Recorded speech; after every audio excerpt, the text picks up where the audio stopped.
You have chosen war. Now you will learn the price of arrogance. I am the flail of God.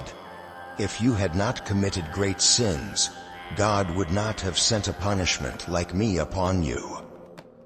This speech preceded the near-total destruction of the Khwarezmian Empire, one of the deadliest campaigns in history. He was a boy who drank bitterness from the moment he drew breath. A father murdered. A family exiled. A world that taught him cruelty was survival. Yet from this crucible of pain rose a man who would bind continents, not just by blood, but by ideas. This is the story of how Genghis Khan became history's most unlikely architect. In 1162, a child was born gripping a clot of blood, a sign, the shaman's whisper, of a storm to come. His mother named him Temujin, after a slain warrior. But this child would not need borrowed valor. His first lessons came from the steppe, a land where wolves ate the weak, and snow buried the unprepared. By 9, Temujin's father was dead, poisoned by rivals. His clan abandoned the family, leaving them to gnaw on mice and bark. Yet in this desolation, Temujin learned to read the land like a map, and men like prey. Survival was his first language. But ambition would soon become his second. The Mongol tribes were locked in an endless cycle of revenge, a dance of raids and retaliation. Temujin knew this dance well. At 16, he was captured by rivals, his neck clamped in a wooden kang. But as he lay beneath the stars, he vowed to rewrite the rules. By 1206, the fractured land was whole. At the Kurultai Council, they crowned him Genghis Khan, oceanic ruler. Under the eternal blue sky, I have united the people of the felt-walled tents. Now, we are one nation. If you, my descendants, forget this unity, the empire we built will crumble like a dried leaf in fire. Ride together, conquer together, and share the spoils as brothers. This speech marked the birth of the Mongol Empire and emphasized loyalty, shared purpose, and collective survival.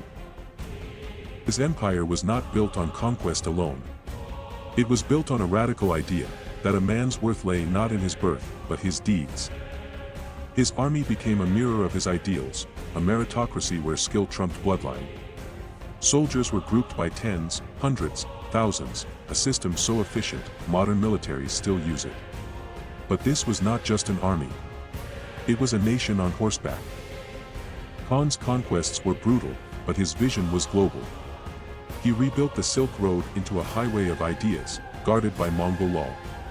For the first time, a Christian could cross Asia with a golden Pesa passport, tax-free.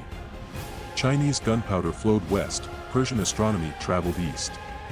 But this was no utopia. It was a calculated gamble. Trade enriched his empire and distracted conquered nations from rebellion. Khan's tolerance was strategic. Buddhists, Muslims, Christians, all prayed freely, so long as they prayed for him. His capital, Karakoram, became a Babylon of faiths. Yet beneath this harmony lay an iron truth: loyalty was the only creed. Genghis Khan forbade his grave to be marked, his image to be carved. He wished to vanish into the wind. But in 2003, genetics betrayed him. 16 million men today carry his DNA, a dynasty written in blood. Yet his true legacy is invisible: borders, trade networks, even the concept of diplomatic immunity. We live in the world he remade.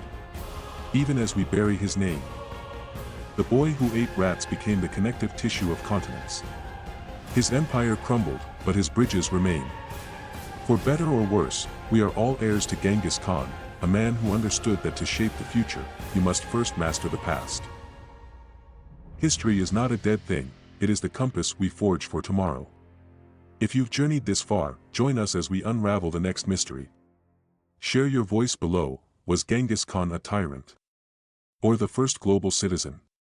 The past awaits your verdict.